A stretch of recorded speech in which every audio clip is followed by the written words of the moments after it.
The ranger told us the canyon had an echo problem. But echoes don't answer questions you haven't asked yet. I'm a surveyor for a utility company based out of Flagstaff. My job is simple. I walk grid lines, mark GPS coordinates, and file reports about terrain conditions for potential transmission routes. It's quiet work that keeps me outdoors and pays well enough that I can afford decent boots and a truck that doesn't quit on forest roads. In early November, my supervisor assigned me and a junior tech named Kyle to survey a proposed corridor through a remote section of Marble Canyon, about 40 miles south of the Utah line. The area sits inside Glen Canyon National Recreation Area, so we needed a permit and a liaison check-in at the Lee's Ferry Ranger Station before heading in. The ranger who processed our paperwork was a woman in her late 50s named Miss Callahan. She had the kind of calm that comes from years of dealing with unprepared tourists and overconfident backpackers. She reviewed our route, asked about our water supply, and then paused when she saw we planned to camp near the box, a narrow section where the canyon walls squeeze close and the Colorado River runs fast and cold below. She said the area had what she called an echo problem. Sound bounced strange down there, she explained. Voices carried farther than they should, and sometimes came back distorted. She said it was a trick of the rock layers and the temperature inversion that happened after sunset. She recommended we stay aware of our surroundings and not rely too much on verbal communication if we got separated. It sounded like standard ranger caution, the kind of thing you nod at and then forget. We hit the trailhead by 10 in the morning on a Friday. The air was cool and dry. The sky stretched pale blue with no clouds. We carried 3 days of food, a water filter, grit markers, a handheld GPS unit, 2 radios, and enough battery packs to keep everything charged. The descent into the canyon was steep, but manageable. Loose scree in places, but nothing technical. Kyle was 23 and fresh out of a GIS program. He asked a lot of questions and took photos every few hundred yards. I liked working with him because he didn't complain and he kept his pack organized. By mid-afternoon, we reached the lower bench where the survey grid began. The canyon walls rose over 800 feet on both sides. The river was a steady hiss below us, not visible but always present. We set up our base point, calibrated the GPS, and started running transects. The work went smooth. We moved in parallel lines, calling out marker placements to each other across 50 yards of open ground. Our voices carried clean and sharp in the still air. Around 4 in the afternoon, Kyle radioed that he'd finished his section early and was heading back to the base point to log coordinates. I told him I'd wrap up in 20 minutes and meet him there. I was alone on the grid when I heard my own voice call out from the north wall. It said, "Kyle, I'm done here." Heading back. The words matched what I'd just radioed. Same phrasing, same cadence. But the sound came from 100 yards away, bouncing off the cliff face with a slight delay. I stopped and listened. The echo faded into the canyon. I told myself it was exactly what the ranger had warned us about. Sound carrying strange. I clicked the radio and said, "You copy that weird echo?" Kyle's voice crackled back. "Yeah, that was trippy. Sounded like you were in 2 places." We laughed it off and finished the day's work. By the time we made camp on a flat near the grid's edge, the sun had dropped behind the west rim and the temperature fell fast. We built a small fire with driftwood we'd hauled up from a wash. We ate freeze-dried chili and drank instant coffee that tasted like burnt water. The canyon went quiet as the light drained away. No birds, no insects, just the constant low rumble of the river. Around 8, Kyle asked if I'd ever done solo surveys in places like this. I told him I had, but that I preferred having a partner for safety and sanity. He nodded and said he didn't think he could handle being out here alone. The silence felt too big, he said, like it was waiting for something. I was about to answer when I heard Kyle's voice from across the canyon. It said, "The silence felt too big," the exact words he'd just spoken. but the sound came from the south wall this time, clear and distinct, like someone standing on a ledge and projecting toward us. Kyle went still. He looked at me, then at the fire, then toward the dark wall where the voice had come from. "That's not an echo," he said quietly. "Echoes don't wait that long."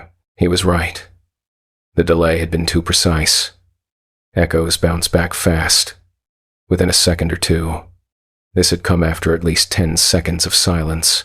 I picked up my headlamp and swept the beam across the opposite wall. The light didn't reach far enough to show detail, just layers of limestone and shadow. Nothing moved. I told Kyle to bank the fire and keep his headlamp on. We sat with our backs to a boulder and watched the canyon. For the next hour, nothing happened. The river kept its rhythm. The stars came out cold and sharp. We started to relax. Then my voice came from the east. It said, "Kyle, you awake?" I hadn't spoken. Kyle turned to me with wide eyes. I put a finger to my lips and shook my head. We waited. A few minutes later, Kyle's voice drifted from the west wall. It said, "Yeah, I'm awake." He hadn't answered. We both knew it. The thing using our voices wasn't repeating randomly anymore. It was building a conversation from pieces it had heard earlier. I grabbed the radio and keyed it twice without speaking, a signal we'd agreed on for emergencies. Kyle did the same. We moved away from the fire and crouched behind a rock shelf where we had a better view of the approaches. For the next 3 hours, the voices continued. Sometimes mine, sometimes his. Always from different directions. Always using phrases we'd said that day. Heading back. "You copy? I'm done here." The words were ours, but the timing was wrong. It felt like something was testing the sounds, learning how to use them. Around midnight, Kyle whispered that we should pack up and hike out by headlamp. I wanted to agree, but the trail back to the rim was narrow and unstable in places. A wrong step in the dark could mean a broken ankle or worse. I told him we'd hold position until first light and move fast as soon as we had visibility. The voices stopped around 2 in the morning. The silence that followed felt heavier than before. We didn't sleep. We kept our headlamps on low and watched the canyon walls for movement. When the sky began to pale toward dawn, we broke camp in under 10 minutes. We left the fire ring and the base point marker. We just wanted distance. The hike out was brutal. We moved as fast as the terrain allowed, not talking, not stopping. Halfway up, I heard my voice call from below. "Wait up, Kyle." Kyle didn't look back. Neither did I. We kept climbing. When we reached the rim, the sun was fully up and the air felt warm and safe. We drove straight to the Lee's Ferry Ranger Station without stopping for food or rest. Miss Callahan was at the desk when we walked in. She took one look at us and asked if we'd had trouble. I told her about the voices. All of it. She didn't interrupt. When I finished, she pulled a worn notebook from a drawer and flipped to a page marked with a paperclip. She said there had been 11 reports over the last 6 years from that section of canyon. All described similar experiences. Voices that repeated with long delays. Conversations that played back out of sequence. She said the official explanation was acoustic anomalies caused by temperature layers and canyon geometry. She said the unofficial explanation was that some parts of the canyon didn't want people staying after dark. She asked if we'd seen anything. I told her no. She asked if anything had followed us. I said I didn't think so. She nodded and made a note in the book. She gave us an incident number and said a resource officer would follow up if needed. She also said she'd flag that grid section for daytime-only access in the future. We drove back to Flagstaff that afternoon. Kyle submitted his resignation 2 weeks later. He said he was switching to office work and didn't want to be in the field anymore. I didn't blame him. I kept my job, but I turned down any assignment that involves overnight work in narrow canyons. I stay on open ridges now, Places where you can see what's coming and where sound behaves the way it should. If you're heading into deep canyon country, here's what I'll tell you. If you hear your own voice coming back to you and the delay feels wrong, don't answer it. Don't engage with it. Don't assume it's an echo. Mark your position, get to higher ground, and leave before dark. Sound should be predictable. When it's not, trust your instincts and move. I've worked in remote places for over a decade, and I've learned that nature has rules. When those rules break down, it's not a mystery to solve. It's a warning to leave. I followed that warning, and I'm still here to tell you about it. If you've had something similar happen in the backcountry, maybe drop a comment below. The more we share these stories, the more prepared we all are. And if you found this helpful, hit that like button and subscribe, because the next story I've got is even stranger than this one. Stay safe out there. My phone rang at the trailhead with my own voice on the other end, telling me to turn around. I work in IT support for a hospital network in Boise. My job keeps me behind a desk most of the year, so when I get time off, I use it to disappear into places where cell towers don't reach and email doesn't matter. In mid-October, I drove up to the Sawtooth Wilderness to solo hike a 12-mile loop that starts at Redfish Lake and climbs toward Alpine Creek. It's not a technical trail, just steady elevation gain through lodgepole pine and granite shelves with good water access. I'd done it twice before without incident. I left my apartment at 5 in the morning and reached the trailhead parking area by 8:30. The lot was nearly empty. Just my sedan and a white pickup with Montana plates. The air smelled like cold stone and pine sap. I loaded my pack with 3 liters of water, a filter, trail mix, a first aid kit, a map, a compass, and a small backup battery for my phone. I wasn't planning to use my phone except for photos, but I keep it charged out of habit. Before I locked the car, I checked my signal. 2 bars. Enough to send a quick text to my roommate letting him know where I'd be. I told him I'd check in when I got back to the car that evening. He sent back a thumbs up. I pocketed the phone, shouldered my pack, and started up the trail. The first 2 miles were gentle and familiar. The trail switched back through thick timber and crossed a few seasonal streams that were mostly dry. The morning light filtered through the canopy in pale shafts. I passed one older couple heading down with trekking poles and a young guy with a fly rod strapped to his pack. We exchanged nods. Nobody spoke. That's how it is up there. People go quiet in the woods like they're afraid to break something. Around mile 3, the trail opened onto a granite ridge with a clear view east toward the peaks. I stopped to drink water and take a few photos. My phone still had 1 bar. I didn't expect it to last much longer as I gained elevation, so I switched it to airplane mode to save the battery. I was putting it back in my pocket when it rang. That shouldn't have been possible. Airplane mode cuts all signals. But the screen lit up with an incoming call. No name, no number. Just the word unknown in gray text. I stared at it for a second, confused, then swiped to answer out of reflex. My own voice came through the speaker. It said, "Turn around. Go back to the car." The tone was flat. Not panicked, not rushed, just calm and direct. Like I was leaving myself a reminder. I pulled the phone away from my ear and looked at the screen. The call timer was running. I brought it back and said, "Who is this?" The line went silent for 3 seconds. Then my voice said, "Turn around." I ended the call. My hands felt cold. I checked the phone settings. Airplane mode was still active.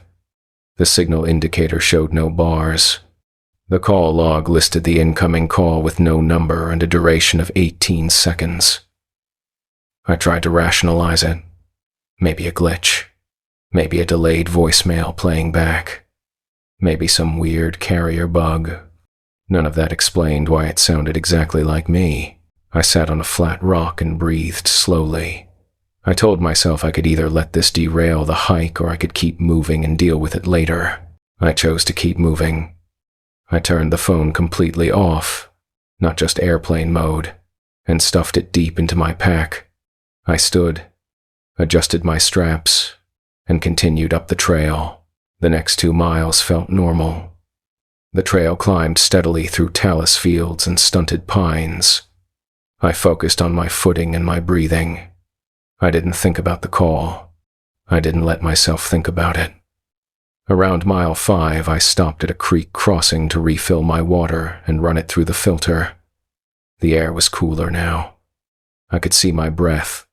I drank, capped my bottle, and started to stand when I heard my voice call from upstream. It said, "Turn around." I froze. The sound came from maybe 50 yards up the creek, past a bend where the water disappeared into a tight cluster of boulders. I couldn't see anyone. I called out, "Hello?" No answer. I waited. The creek burbled over stones. A raven croaked somewhere overhead. I told myself it was another hiker, maybe someone with a similar voice, though I knew that was thin. I decided to test it. I called out again, louder this time. "You need help?" My voice came back from the same spot, using the exact same words. "You need help?" Not an echo. Echoes don't wait 4 seconds and match your inflection that precisely. I backed away from the creek and returned to the main trail. I didn't run. I just moved with purpose, keeping my eyes forward and my breathing steady. I told myself I'd reassess at the next mile marker. At mile 6, the trail leveled onto a saddle with a 3-way junction. One path led toward Alpine Lake, another dropped toward Hell Roaring Creek, and the third looped back the way I'd come. I stopped to check my map. While I stood there, my voice came from the Hell Roaring Fork. It said, "Go back to the car." Then it came from the Alpine Fork. Same words, same tone. Then from behind me on the trail I'd just climbed. All within 10 seconds. 3 directions. Same message. I didn't wait to hear it again. I chose the loop trail back toward Redfish and started moving fast. Not a run, but close. My pack bounced against my shoulders. My boots hit the dirt in a rhythm I tried to match with my breathing. I didn't look back. I didn't stop to drink. I just moved. Around mile 8, the trail descended through a dense section of timber. The canopy closed overhead and the light dimmed. I heard footsteps behind me. Not heavy, not rushed, just a steady pace that matched mine. I stopped. The footsteps stopped. I turned. The trail was empty. I waited. Nothing moved. I started walking again. The footsteps resumed. I picked up speed. The footsteps stayed with me. Always the same distance back. Always in sync. I broke into a jog. The footsteps jogged. I stopped abruptly and spun around with my trekking pole raised. The trail behind me was clear. No one there. But I could hear breathing. Slow and even. Like someone standing 5 feet away. Just out of sight. I turned and ran. I didn't care about my knees or my pack or the uneven ground. I just needed distance. The trail blurred past me. My lungs burned. My legs screamed. I didn't stop until I broke out of the timber and saw the lake below, flat and blue and real. I slowed to a walk and checked behind me. Nothing followed. The trail was empty all the way to the tree line. I caught my breath and continued down to the parking area. My car sat where I'd left it. The white pickup was gone. 2 other vehicles had arrived, both empty. I unlocked my car, threw my pack in the back, and sat in the driver's seat with the doors locked. I turned my phone back on. It took a minute to boot up. When the home screen loaded, I had 17 missed calls, all from unknown. All logged while the phone was off. I scrolled through the call log. The timestamps were impossible. Calls listed at 9:43, 10:07, 10:52, all the way up to 11:30. My phone had been off since 8:50. I drove straight to the Stanley Ranger Station, about 20 minutes south. A ranger named Mr. Holbrook was at the desk. I told him everything. He listened without interrupting. When I finished, he asked to see my phone. I handed it over. He scrolled through the call log, his face neutral. He said they'd had 2 similar reports that season, both from solo hikers on the Alpine Creek Trail. Both described hearing their own voices and receiving calls that shouldn't have been possible. He said the official explanation was that the terrain created strange acoustic effects, and that old cell towers sometimes held onto signal fragments that replayed in odd ways. He didn't sound convinced by his own explanation.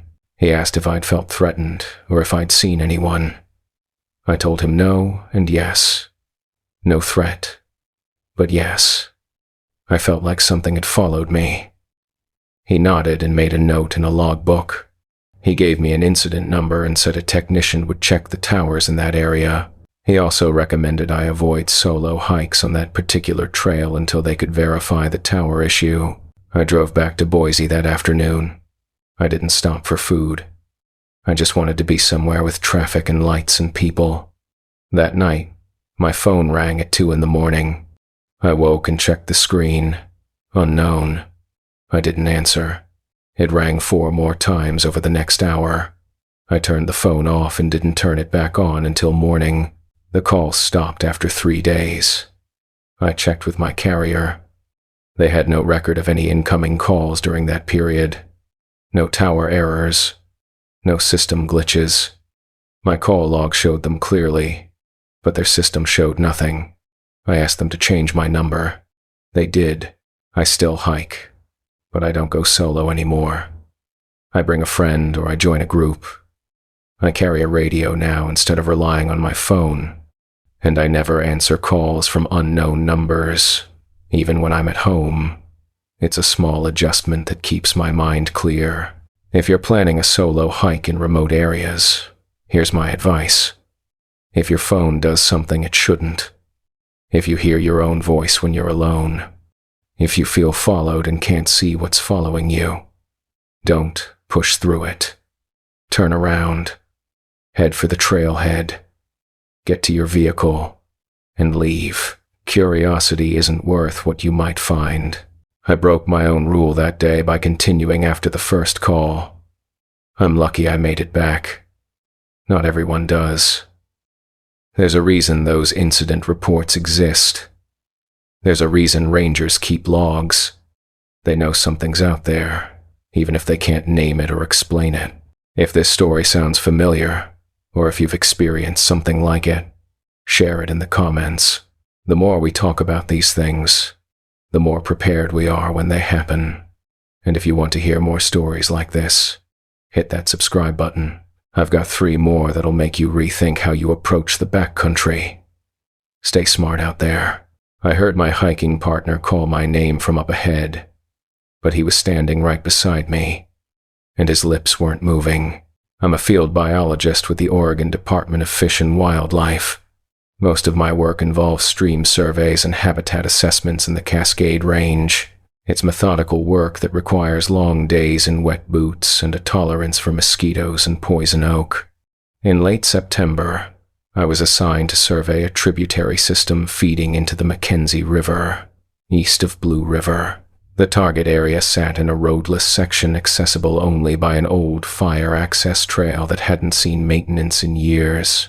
I brought along my brother-in-law, Jordan, who works construction and had the week off.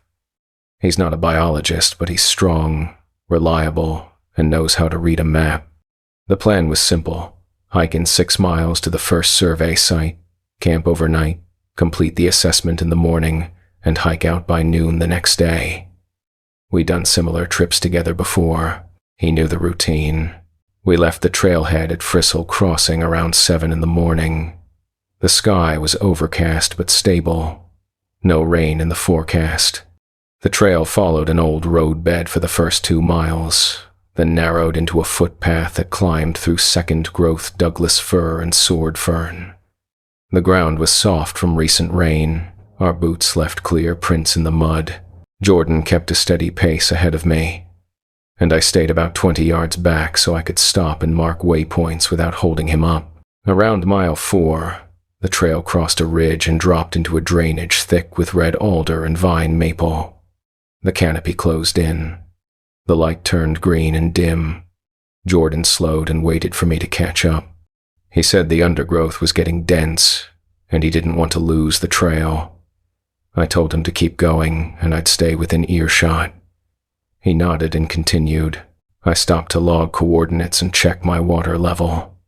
While I was crouched over my pack, I heard Jordan call my name from up ahead. He said, "Hey, Casey, you seeing this?" I looked up. Jordan was standing 30 feet ahead on the trail, his back to me, looking at something off to the left. I said, "Seeing what?" He didn't turn around. He said, "These tracks, they're fresh." I stood and walked toward him, watching where I stepped. When I got within 10 feet, I saw what he was looking at. A line of boot prints led off the trail into the brush. They were deep and clear, pressed into soft mud near a seep. The tread pattern was distinct. Aggressive lugs, probably a hiking boot. Recent, maybe within the last few hours, I said. Could be another crew. Fish and Game has a few teams working this drainage system. Jordan turned to face me. His expression was calm but confused. He said, "I didn't say anything." I stopped. "What? I didn't call you," he said. "I've been standing here quiet for the last 2 minutes." I looked past him at the tracks, then back at his face.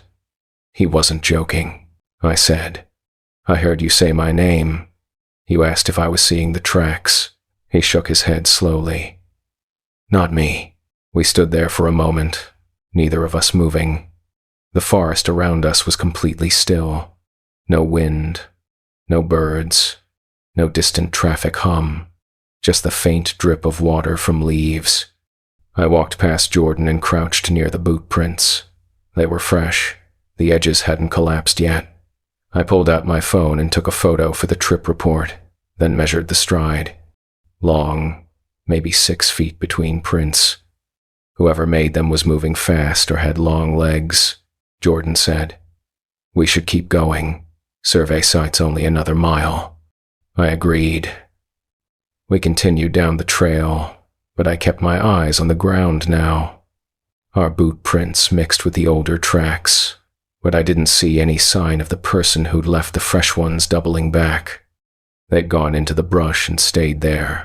Around mile 5, we reached a small clearing where a seasonal creek cut across the trail.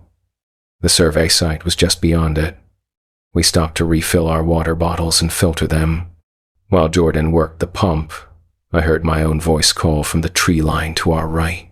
It said, "Jordan, check the downstream side." Jordan looked up at me, pump handle frozen mid-stroke. I hadn't spoken.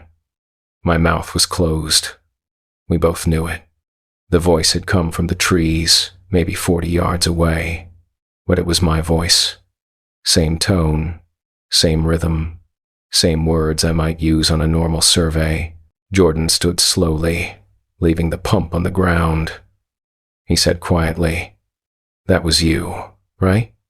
You were just messing with me?" I shook my head. "No." We packed up fast and moved to the survey site without talking. The site was a gravel bar where the creek pooled before dropping into a culvert. Standard spot for checking invertebrates and water clarity. We set up our gear and started the assessment, but neither of us was focused. Every few minutes, one of us would glance toward the tree line or check behind us. Around 3 in the afternoon, we heard footsteps, not on the trail, but parallel to it, moving through the undergrowth about 20 yards into the trees. The steps matched our pace. When we stopped, they stopped. When we moved, they moved. Jordan grabbed a fist-sized rock and held it ready. I kept my bear spray unclipped on my belt. I called out, "If someone's out there, identify yourself." This is state wildlife land. No answer. The footsteps resumed, still matching our rhythm. We kept working, but the survey went sloppy. I missed readings.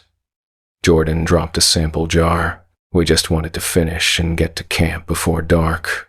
By 5, we'd covered enough ground to call it a day. We hiked another quarter-mile to a flat spot near a bend in the creek where we'd planned to camp. We set up the tent, filtered more water, and started a small fire. The sun was already behind the ridge. The temperature dropped fast. Around 7, while we were eating rehydrated chili, Jordan said, "You think that was just another crew messing with us?" I didn't answer right away.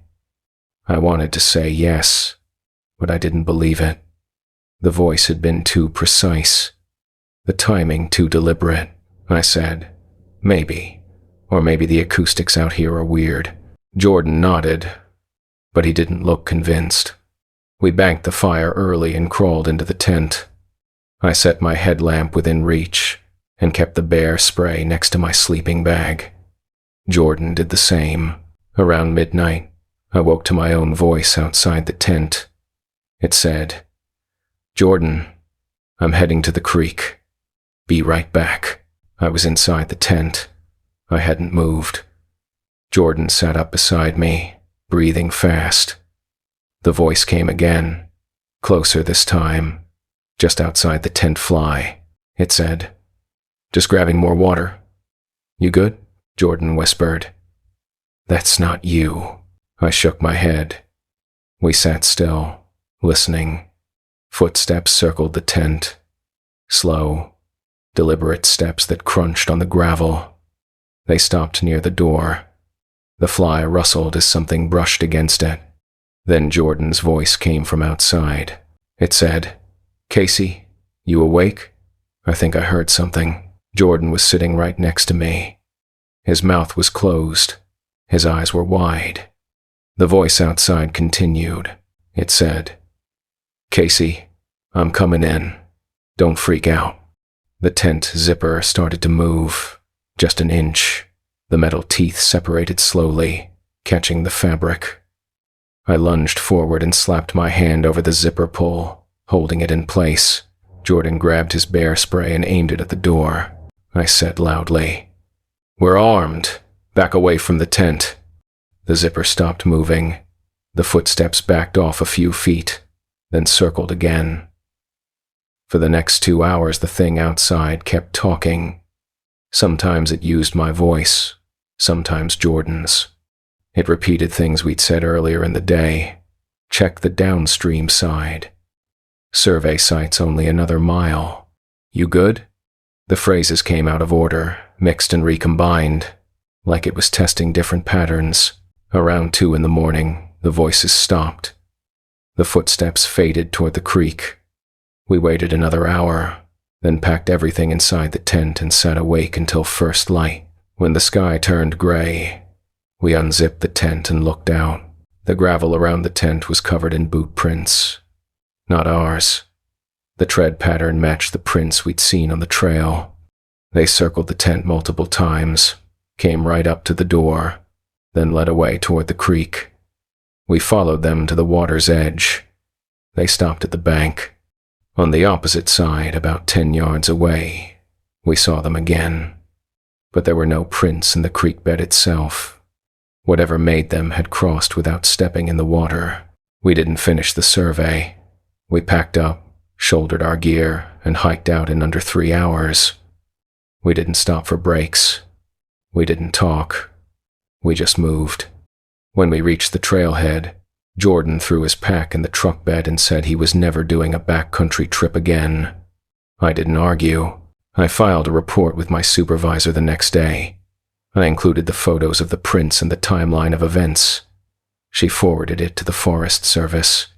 A week later, I got a call from a district ranger named Mr. Vasquez. He said they'd had similar reports from that drainage over the last 5 years. He didn't call it a mimic or a stalker. He called it an ongoing concern. He said the trail was being reviewed for seasonal closures. I asked if they knew what it was. He said no. He said they'd had teams go in to investigate, but nothing ever showed up on camera or motion sensors. The only evidence was boot prints that appeared and disappeared without clear origin. He thanked me for the report and said they'd keep my information on file. Jordan quit doing field work with me after that. I don't blame him. I still do surveys, but I avoid that drainage. I stick to areas with high traffic and good cell coverage, and I never work alone anymore.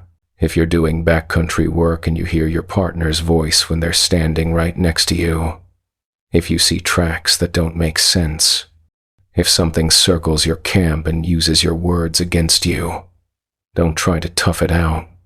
Pack up and leave. Get to the trailhead and report it. Some things out there know how to sound like us, and that's enough reason to stay clear. I've been in the field for 12 years and I've seen bears, cougars, and aggressive elk. None of them scared me like that thing in the Mackenzie drainage. Because animals are predictable. They follow patterns. This thing studied us, learned from us, and used what it learned to get close. That's not animal behavior. That's something else. If this resonates with you, or if you've had a similar experience on the job, drop a comment. I'd like to know where else this is happening. And if you're new here, subscribe. I've got 2 more stories that'll change how you think about working alone in the woods. Stay safe out there. The thing that bothered me most wasn't the voice coming from the woods. It was that it kept improving. I'm a forestry technician for the Bureau of Land Management out of Medford, Oregon. My primary job is timber stand assessment and trail maintenance on public land in the Rogue River Siskiyou National Forest. It's seasonal work that keeps me outdoors from April through October. Most days are routine. Walk a section, mark hazard trees, clear blowdowns, update trail condition reports. Simple, solitary, predictable. In early October, I was assigned a week-long project near Grayback Mountain, close to the California border. The task was to assess damage from a small wildfire that had burned through about 200 acres the previous summer. I needed to document tree mortality, measure fuel loads, and flag areas for future rehabilitation work. The access road ended at a locked gate, so I packed in on foot with a tent, food for 6 days, and my survey gear. The burn area sat in a bowl surrounded by unburned forest. The fire had been patchy. Some sections were completely scorched. Others showed only light damage to the understory. The standing dead trees made the place feel skeletal. No birds, no insects, just the occasional crack of a branch giving up and hitting the ground. I set up camp on the edge of the burn where the green timber started, close to a small spring that still ran clear. The first 2 days went smooth. I worked transects through the burn, counting snags, measuring diameters, logging GPS points. The silence was heavy, but I'm used to that. I prefer it to the noise of town. On the 3rd morning, I was flagging a cluster of hazard trees when I heard a voice call from the unburned timber to my west. It said, "Hello?" I stopped and listened. The word hung in the air, then faded. It sounded like a man's voice, but distant and unclear. I called back. "You need help?" No answer. I waited a full minute, then returned to work. I figured it was another BLM crew or maybe a hiker who'd gotten turned around. The area wasn't restricted, just remote. That evening, while I was boiling water for dinner, I heard the voice again. It said, "Hello?" Same word, same tone. But this time it came from the east, from inside the burn. I stood and scanned the blackened trunks. Nothing moved. I called out, "Who's out there?" The voice came back immediately, from a different direction. It said, "Who's out there?" My exact words, my exact inflection. I felt my stomach tighten. I told myself it was an echo, but the geography was wrong. The bowl didn't have the sharp rock faces that create clean echoes. The sound had come from open ground with scattered snags. There was nothing to bounce it back that precisely. I banked my fire and sat with my back to a large log, facing the burn. I kept my headlamp off and let my eyes adjust to the dusk. For the next hour, I heard nothing. The silence pressed in from all sides. Eventually, I crawled into my tent, zipped it shut, and tried to sleep. Around midnight, the voice returned. It said, "You need help?" The words I'd called earlier. But now they were clearer, more confident. The voice had weight to it. I sat up in my sleeping bag and listened. A few minutes later, it spoke again. It said, "Who's out there? You need help?" Two of my phrases combined, spoken as if they belonged together. I didn't answer. I stayed still and tracked the direction. The voice was moving. It started west of my tent, then shifted north, then east. It was circling me at a distance, maybe 100 yards out. Over the next hour, the voice continued. Each time, it used my words but arranged them differently. "Hello? You need help?" Then, "Who's out there?" "Hello?" Then, "You need help? Who's out there?" It was practicing, learning how to string my words together into something that sounded like conversation. I sat in my tent with my knife unfolded and my headlamp ready, listening to my own voice orbit my camp like a predator testing a fence line. Around 2 in the morning, the voice went quiet. I didn't sleep. I just sat there in the dark, waiting for dawn. The 4th day, I tried to work. I told myself I'd imagined it or misheard something. But by mid-morning, the voice came back. This time it wasn't repeating my words. It was using them in new ways. It said, "Hello out there. You need help?" A complete sentence. Coherent. Natural. I stopped walking and turned toward the sound. It came from a stand of burned manzanita about 50 yards away. I could see the charred branches, but nothing moved behind them. I said loudly, "Identify yourself." "This is federal land," the voice replied immediately. It said, "Federal land. You need help out there?" It was mixing my new words with the old ones, building vocabulary. I backed away slowly and returned to camp. I pulled out my sat phone and tried to call my supervisor. No signal. The bowl was too deep and the surrounding ridges blocked the satellites. I'd known that coming in. It hadn't been a problem until now. That night, the voice came closer. It started at the edge of the burn, maybe 30 yards from my tent. It said, "Hello? Federal land. Who's out there?" Then it moved to the spring. I could hear it clearly, just beyond the small rise where the water pooled. It said, "You need help? Hello?" Then it was at the tree line, 10 yards from my tent. It said, "Who's out there? Federal land. You need help." The voice was perfect now. It sounded exactly like me. Same pitch, same rhythm, same slight rasp I get when I'm tired. If I'd heard it on a recording, I wouldn't have been able to tell it apart from my own speech. I grabbed my pack and stuffed my sleeping bag inside. I didn't bother with the tent. I just clipped my headlamp on, shouldered my gear, and started walking. It was after midnight, but I didn't care. I had a GPS unit and a map. I knew the direction to the access road. I'd rather risk a twisted ankle in the dark than spend another hour listening to that thing learn how to be me. As I walked, the voice followed. It stayed in the trees, parallel to my path, calling out every few minutes. It said, "Who's out there? You need help? Federal land. Hello?" It wasn't asking. It was practicing, refining. Each repetition sounded more natural than the last.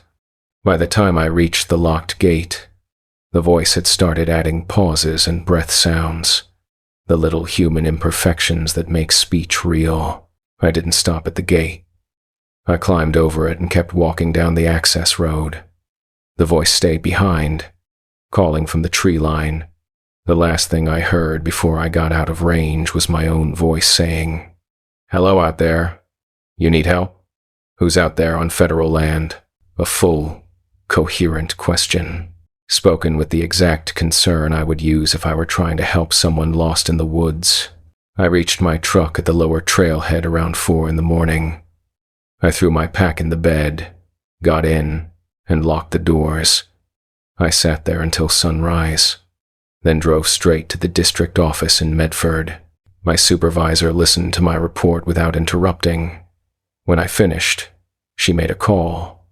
20 minutes later, a law enforcement ranger named Mr. Peterson arrived. He asked me to repeat everything. I did. He took notes, asked for my GPS track, and logged an incident report. He said there'd been one other report from that area 3 years earlier. A solo surveyor had described hearing voices that mimicked his speech patterns over several nights. The official conclusion had been auditory hallucination brought on by isolation and stress. But Mr. Peterson said the similarities between the two accounts were notable. He said they'd flag the area for paired assignments only and conduct a follow-up assessment. I asked if they'd go back and retrieve my tent. He said they would, but it might take a few days. I told him not to bother. I didn't want it back. 2 weeks later, I got a call from Mr. Peterson. He said a crew had gone into the burn area to collect my tent. They found it collapsed and shredded, but not by animals. The fabric had been cut in long, clean lines, like someone had used a knife. Inside, they found boot prints in the dirt floor. The prints matched my tread pattern, but the stride was wrong. Too short, too close together, like something had been standing in one spot for a long time, shifting weight back and forth. He said they'd found no other evidence. No tracks leading away. No sign of a camp. Nothing to indicate who or what had been there. He thanked me for the report and said the area was now posted for administrative use only. I transferred to a different district after that season. I work the Coast Range now, where the terrain is open and the cover is thin. I don't take solo assignments anymore, and I don't work in burn areas. The quiet doesn't bother me, but the silence does. There's a difference. Quiet is the absence of noise. Silence is the presence of something waiting. If you're working alone in remote areas and you hear something repeat your words back to you, if the repetition gets better each time, if the thing using your voice starts putting sentences together that you never said, don't wait to see what it does next. Pack up and leave. Get to your vehicle and report it. Some things out there don't just watch. They study. They learn. And once they sound enough like you won't know the difference until it's too late. I've worked public land for 8 years and I've handled a lot of strange situations. But this is the only one that made me change how I do my job. Because the thing in that burn wasn't trying to scare me. It was trying to become me. And I have no idea what it would have done once it got good enough at it. If you've had something similar happen, share it below. I'd like to know if this is isolated, or if it's happening in other places. And if you're new to the channel, subscribe. I've got one more story that'll make you rethink everything you thought you knew about being alone in the woods. Stay safe out there. We thought the walkie-talkie was picking up another group on the mountain, until it started repeating things we'd only whispered. I teach earth science at a high school in Durango, Colorado. Every year, I take a group of students on an overnight field trip to collect rock samples and learn basic geology in the San Juan Mountains. It's educational, supervised, and usually uneventful. In late September, I took 8 juniors and a teaching assistant named Blake up to a study area near Mulus Pass. We had permits, a detailed itinerary filed with the school, and enough gear to handle weather changes. We drove up in 2 vans and parked at the Mulus Pass trailhead. The plan was to hike 3 miles to a meadow with good outcrops of volcanic tuff and andesite, set up camp, collect samples in the morning, and hike out by early afternoon the next day, Standard protocol.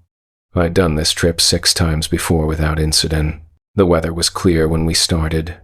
Cool air, blue sky, light wind. The students were energetic and focused. Blake carried the first aid kit and the backup radio. I carried the main radio, a satellite phone, and the emergency beacon. We had 2 handheld walkie-talkies set to channel 7, our designated frequency. Blake and I used them to coordinate when the group spread out on the trail. By early afternoon, we reached the meadow and set up camp. 4 tents arranged in a square with a central fire ring. I assigned sample collection areas and gave the students their instructions. Stay within sight of camp. Work in pairs. Mark your samples clearly. Radio in every 30 minutes. Simple rules that kept everyone safe and accountable. Around 3 in the afternoon, Blake and I were setting up the cooking gear when my radio crackled. A voice came through. Male. Calm. Slightly distorted by static. It said, "Channel check." "Anyone copy?" I keyed my radio and responded. "This is Mr. Brennan, Earth Science Group at Molas Pass Meadow." "We copy." "Who's this?" No response. Blake checked his radio. He hadn't transmitted. I waited a minute, then called again. Nothing. I figured it was bleed over from another frequency or a group farther up the mountain. It happens. I switched to channel 8 briefly to test, then back to 7. Everything seemed normal. The students worked their collection routes and radioed in on schedule. By 5, we had everyone back at camp. We cooked dinner, reviewed the samples, and talked about the geology of the area. The sun dropped behind the peaks and the temperature fell fast. We built up the fire and settled in for the evening. Around 8, one of the students, a kid named Tyler, asked if he could borrow my radio to call his sample partner, a girl named Hannah who was in a different tent. I told him to just walk over and talk to her, but he said he wanted to test if the radios worked tent to tent. I handed it over. He keyed it and said, "Hannah, you awake?" Hannah's voice came back through her tent wall, not through the radio. She said, "Yeah, what's up?" Tyler laughed and handed the radio back. But before I could clip it to my belt, the radio crackled again. A voice came through. Hannah's voice. It said, "Yeah, what's up?" Same words, same tone. But Hannah was already in her tent and her radio was off. I checked. Blake pulled his radio out and confirmed he hadn't transmitted. I asked Hannah to come out of her tent. She did. I asked her to say something into her radio. She keyed it and said, "Testing. 1, 2, 3. The radio in my hand stayed silent except for the squelch. Then, 5 seconds later, it crackled again. Hannah's voice came through. It said, "Testing. 1, 2, 3. The delay was wrong. Radios are instant. There's no 5-second gap unless something's rebroadcasting. I told the students to turn off all their radios and keep them off. Blake and I kept ours on but switched to channel 9. I wanted to isolate whatever was happening. For the next hour, nothing came through. We told the students it was probably interference from a repeater tower and not to worry about it. They accepted that and went to bed around 9:30. Blake and I stayed by the fire with our radios on low volume, listening. Around 10, Blake's radio crackled. My voice came through. It said, "Channel check. Anyone copy?" The same transmission from earlier. But I hadn't spoken. Blake looked at me, then at his radio. He keyed his radio and said, "Who is this? Identify yourself." His own voice came back through my radio 5 seconds later. It said, "Who is this? Identify yourself." We switched channels again, this time to 12. We waited. Around 10:30, my radio crackled. Blake's voice came through.